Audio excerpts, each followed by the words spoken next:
Hello, আসসালামু আলাইকুম সবাইকে। আপনারা সবাই কেমন আছেন? আশা করছি সবাই ভালো আছেন। আজকে আপনাদের সাথে আমি শেয়ার করব সুজির পিঠা রেসিপি। আমি এখন একটা বাটি নিয়েছি। বাটিতে আমি একটা ডিম ভেঙে নিয়েছি।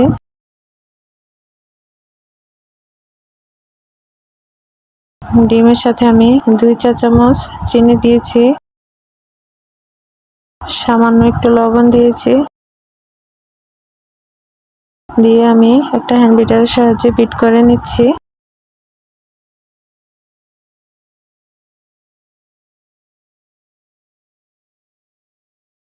আরও 1 চামচ চিনি অ্যাড করে দিলাম, কারণ মিষ্টির পরিমাণটা একটু কম হয়ে যাবে, তাই আমি আজকে 1 কাপের থেকে একটু কম সুজি নিয়েছি। দেখুন, এই যে 1 কাপের থেকে কিছু একটু কম আছে। সুজিটা আমি দিয়ে দিলাম ডিমের মিশ্রণের সাথে।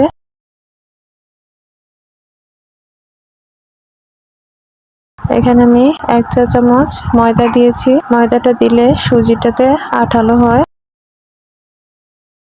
এখন আমি 1 চামচের 4 ভাগের 1 ভাগ বেকিং পাউডার দিয়ে দিলাম। বেকিং পাউডারটা দিয়ে ভালোভাবে বিট করে নিতে হবে হ্যান্ড বিটার দিয়ে।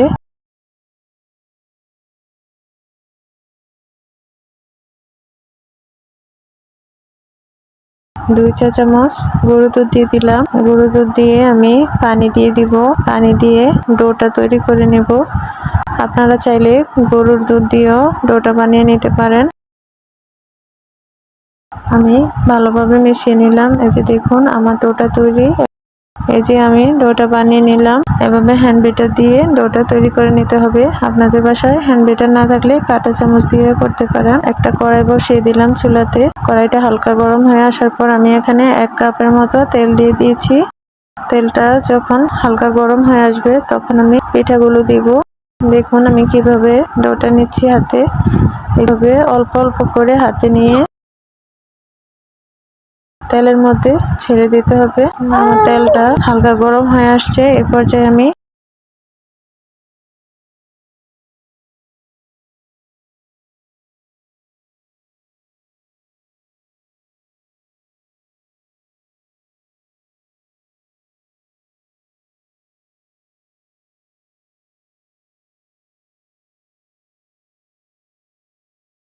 আমার পিঠার এক পাশ হয়ে গিয়েছে। এখন আমি একটা খুন্তির সাহায্যে পিঠাটা উল্টে দিচ্ছি।